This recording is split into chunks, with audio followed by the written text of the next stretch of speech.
바이든 대통령은 러시아의 우크라이나 전면 침공은 푸틴의 선택이라며 부당한 공격에 대한 책임을 물을 것이라고 밝혔습니다. 강도 높은 제재도 예고되고 있습니다. 김경일 기자가 취재했습니다. 조 바이든 대통령은 러시아의 우크라이나 침공에 대해 정당한 이유가 없는 공격이라고 비판하고 동맹과 파트너들과의 단호한 대응을 천명했습니다. 바이든 대통령은 푸틴 러시아 대통령이 치명적인 인명 손실과 고통을 초래한 전쟁을 선택했다며 전 세계가 러시아에 책임을 물을 것이라고 밝혔습니다. Putin is the aggressor. Putin chose this war. And now he and his country will bear the consequences.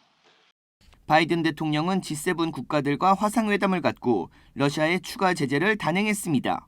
먼저 러시아 최대 은행과 10대 금융기관, 푸틴 러시아 대통령 측근과 가족은 물론 우크라이나 침공을 도운 벨라루스 은행들에 대해 미국과 서방 금융권 거래를 중단하고 자산을 동결했습니다.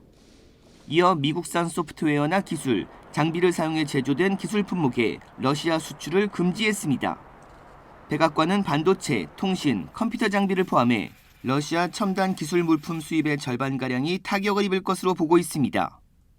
유럽연합과 일본, 호주 등 동맹국들도 수출 제재 동참을 밝혔습니다. 또 군사적으로 독일의 미군 7,000명을 추가 파병해 북대서양 조약기구 나토의 영토를 수호하겠다고 강조했습니다. 바이든 대통령은 우크라이나에 직접 파병은 하지 않는다고 강조하면서 독일과 폴란드 등 인근 나토 국가의 병력을 늘리고 있습니다. As I made crystal clear, the United States will defend every inch of NATO territory with the full force of American power. 우크라이나는 나토 회원국이 아니기 때문에 미군이 우크라이나에 들어갈 순 없지만 북대서양 조약에 따르면 나토 회원국 중 한 곳이 공격받으면 전체에 대한 공격으로 간주해 집단 방위에 나설 수 있게 됩니다.